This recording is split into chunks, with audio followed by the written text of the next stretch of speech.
But I always had a lot of guys that come through. Then I played for some Hall of Famers. I played for Marcus Haynes, the world greatest dribbler with the Globetrotters. Yeah. Then I played for Goose Tatum. He was the clown prince of basketball before Melo Lloyd Lemon got there. And Marcus was there for Curly Neal. So you spent time with the Globetrotters? Yeah, I played with the Harlem Magicians. You know, see, Marcus and Goose was with the Globetrotters. They broke off and got their own team. Marcus Haynes was my homeboy. He's from Silent Springs, Oklahoma. Okay, so that was the Magicians? Yeah, In one knee, we out here. Millionville, perfecting life vision. I got a million views. Different views, I'm perfecting life vision. All 10 toes got me traveling off the pivot. Taking shots in the full to the roof of the building. Abiding by the rule, the temp high, I'm a metal skillet. I'ma make it, veins too real, don't do no faking. Born too many skills to not be building skyscrapers from the hood. Too many kills can get your years, the strikes major. Mind gravitating the mills, I'm bag chasing. Barbecue family meals, that's congregating. Barbershop black on business, the way to make it. Practice more love than violence, the rule of nation. Big bang, put your kids on wealth engraving. Sky the limit, we taking spaceship. Myth the legend. He told me be sure to call him Poe, but you can look at the man and say he ain't done no hurting in a long time. What's up, my brother? How you doing, Coach? Oh, just chilling on it. Hey, man, first of all, thank you for lending me your time, lending me, this beautiful setup here. The offices of Glenn Tucker and Associates, the Glenn Tucker Law Firm. Let me get that correct. Accident. You had an accident, check with us. And also immigration. My girl Immigration. said don't forget about that. That's right. Wheels, everything. All right, man. You have a very rich and long history in the game of basketball itself. Like I said, you the case manager over here at Glenn Tucker Law Firms. You say you've been doing that about the last 6 years, and you've been in. I've been here 8 years. I've been doing it 20-something years. 20-something years. Okay. Well, how does the legendary coach become the legendary coach? Like, let's start at the beginning. Like, where did you find your love of basketball? And like I said, I ain't gonna take you through your whole life story right now. We'll save that for something much greater. But just give us a quick rundown of how you and the game of basketball became one. Well, I really got started around, I'd say around the 9th grade. Okay. I didn't make my junior high team, and that pumped me up. I went to the church and got in this church league, and my game just elevated. I was going around these rec centers scoring 35 and 40 points a game. Then father asked me did I want to go to be the first black at Holy Family High School in Tulsa, which I went up there. And I joined the Holy Family, and then, man, it's history. We had everything. Then, like all guys, I went down a little bad trail because after basketball season, I go by the pool hall. Okay. And I'm glad my games went bad. So the next year, I had to go back to Booker T. Washington, which is a basketball-rich school. Okay. We have a lot of guys, Wayman Tisdale. We have a lot of guys went to Booker T. Okay. We have a lot of football players. Let's slow down a little bit. The first time you made history, you was at what age when you went to this all-white school? Should have been around 16. So you say around 16. 9th grade or so you was? Yeah, when I finished the 9th, I went over to the, What was? let's see, yeah, 9th grade. What was that like? Man, What was that like? Oh man, they accepted me real well. Like when I first day of school, I got there, those kids already knew me because I used to whip them at them rec centers. Okay, all right. See, and a lot of them white fellas knew me. So when I get to school, filling out my papers, one of them touched me on the back. And I jumped. He said, all he was doing is say, you need any help? Right, you're trying to say hello. Yes, but I knew them all the way, man, and I just felt right in. Then as I got to playing on the basketball team, scoring a lot of points, I was the talk of the town. Right. Yeah. I got, matter of fact, I got a couple of articles on my Facebook page where they used to call us Negroes. Yeah. Said Tulsa World said, Holy Family, powered by Negro star Bill Patterson. Wow. And that wasn't even really dirty talk back then. No, that was keeping it real. That was in the newspaper. Yeah, we was Negroes then. So it's safe to say that your gift in basketball was already making a clear path for you. Yeah. You know what I'm saying? It was just up to you to stay on the straight and out the pool hall. Huh? Right. Right. Where did that pool hall vibe come from? Well, I hung down with all my boys. We used to hang around the pool. I would go to the Rex Theater next door down on Greenwood, which is Black Wall Street in Tulsa. Let's talk about that a little bit. So you basically a descendant of that. Black Wall Street. But guess what?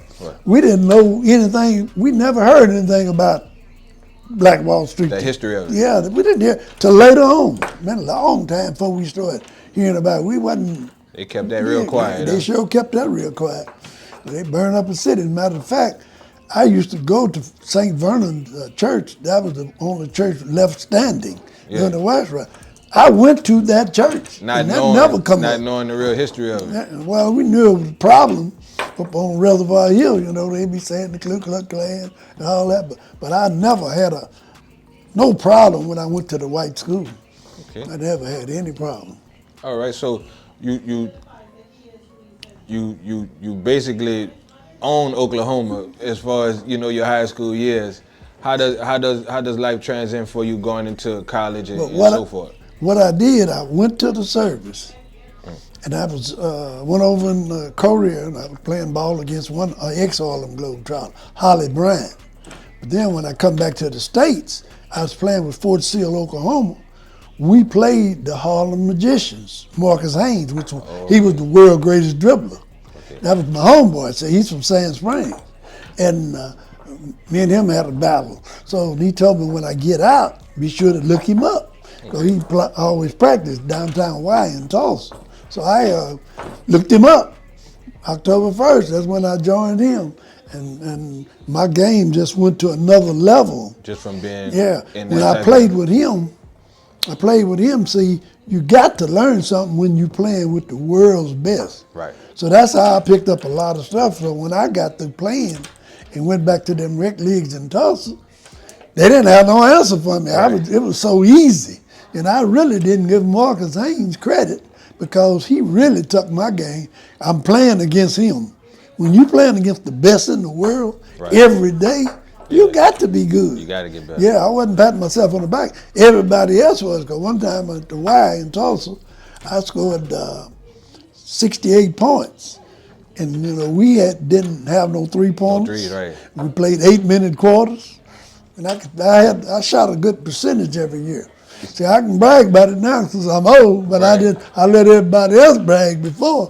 But I always shot around 65%.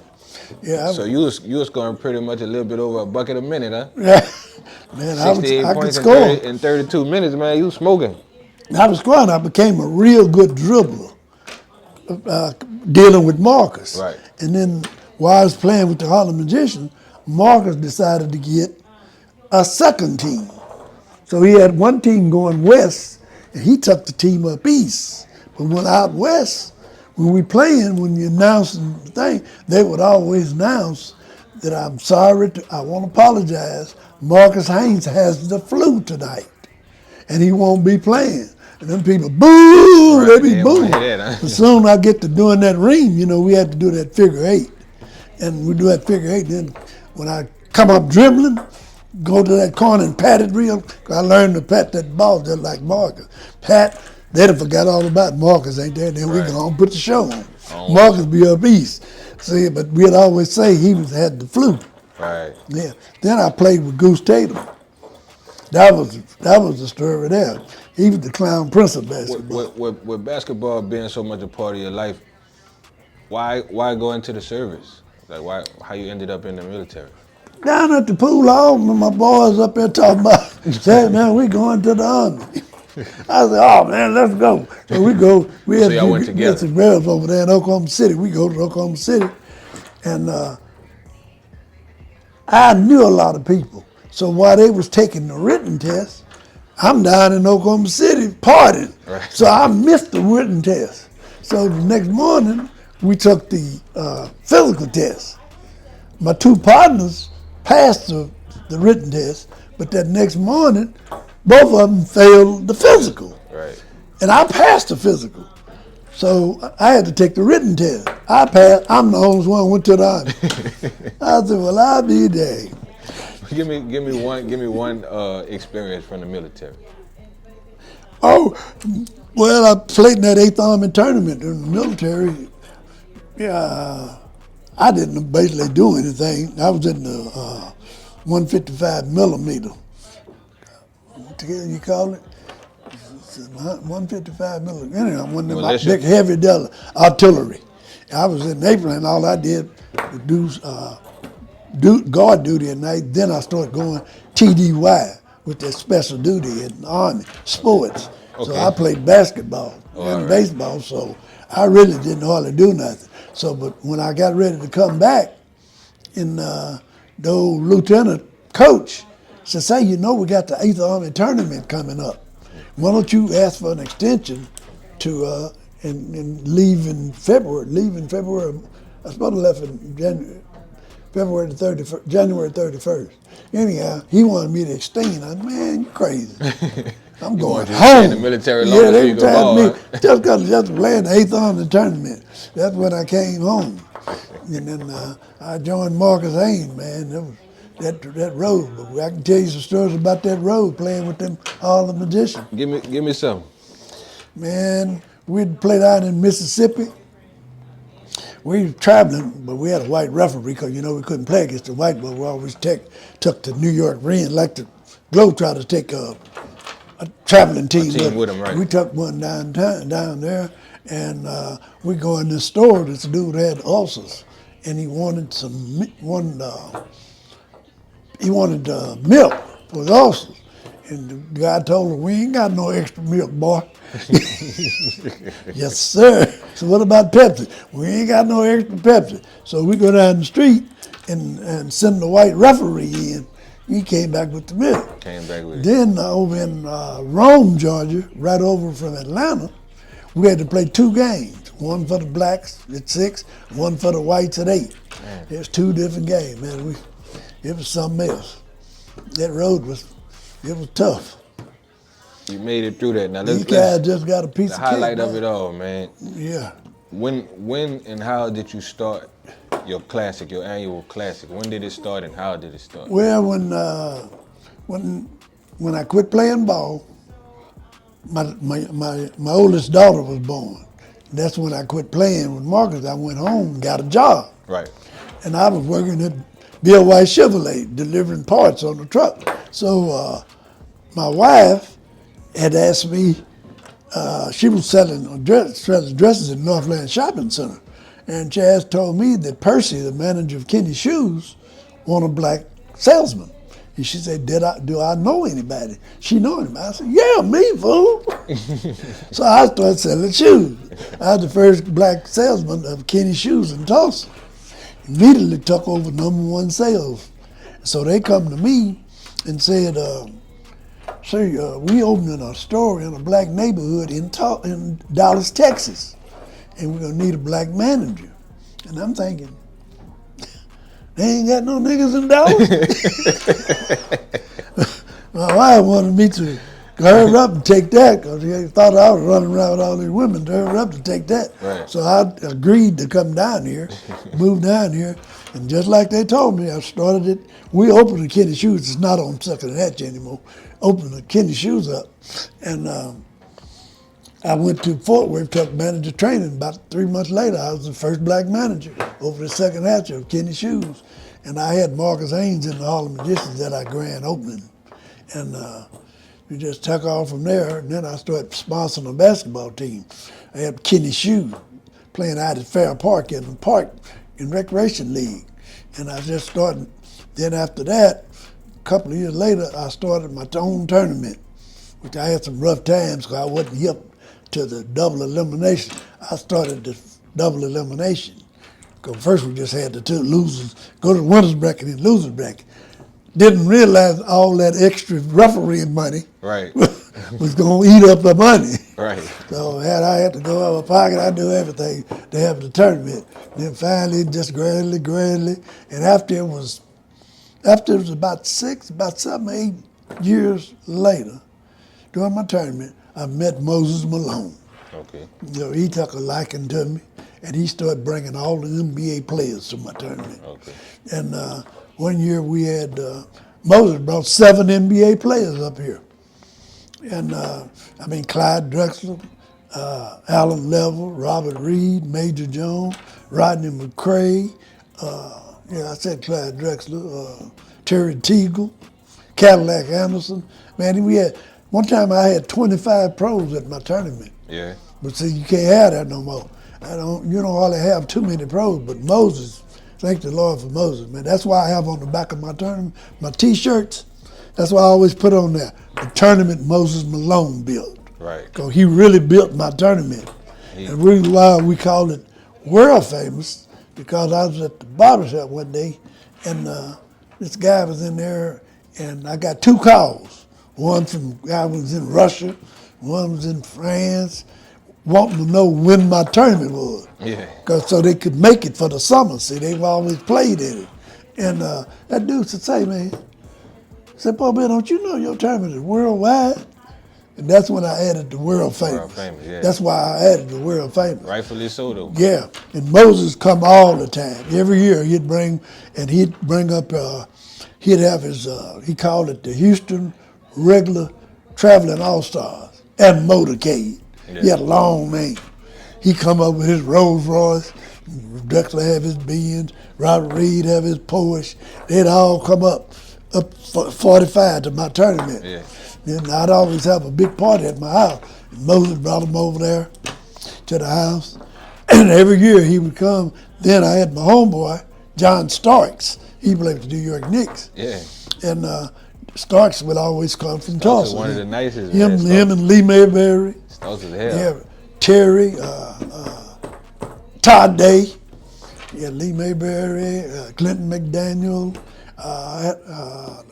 Mayberry. What's my boy's name?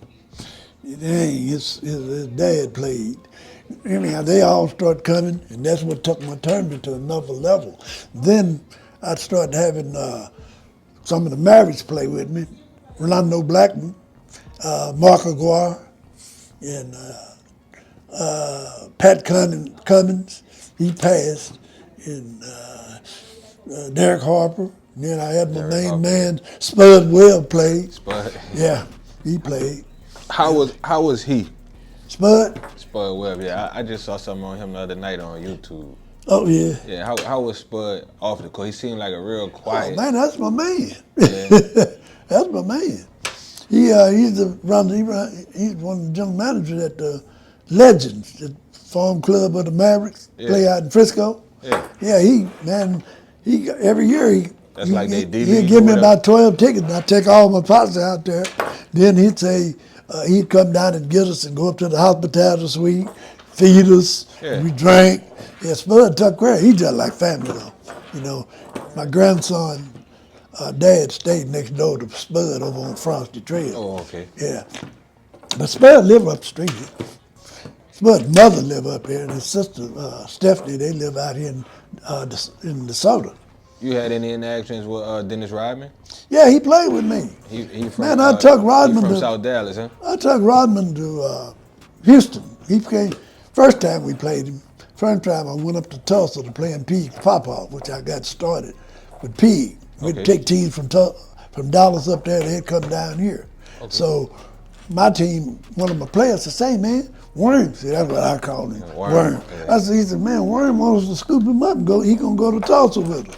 I said, oh man, let's go. So we go through Southeast. You already know about him?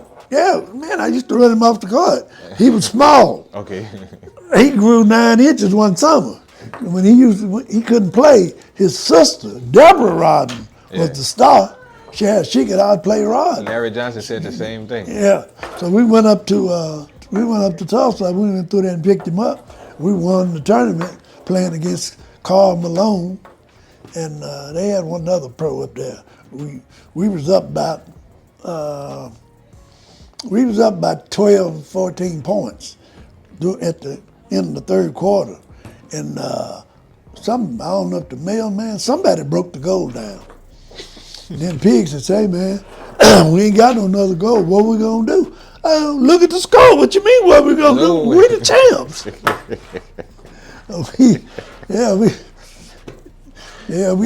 What's been your and I'm pretty sure it's been a lot of them, but what's been your proudest moment, or what's been the thing that you've been able to take away from what you've been given that's meant the most to you? Well, what really meant to me, they had this TAA tournament in state tournament in Texas. Okay. All the rec centers. Well, in 1981, we go down to Abilene and won the state tournament. So that we was represented by Smokey John Barbecue. So we came back, we was the champs. And so Comer Cottrell that owned ProLab, he passed, that's one good friend, he passed. But he came over to my house, Smokey brought him over there one Thanksgiving. And I had dressing, we had chitlins, greens and everything. And Comer, he loved that.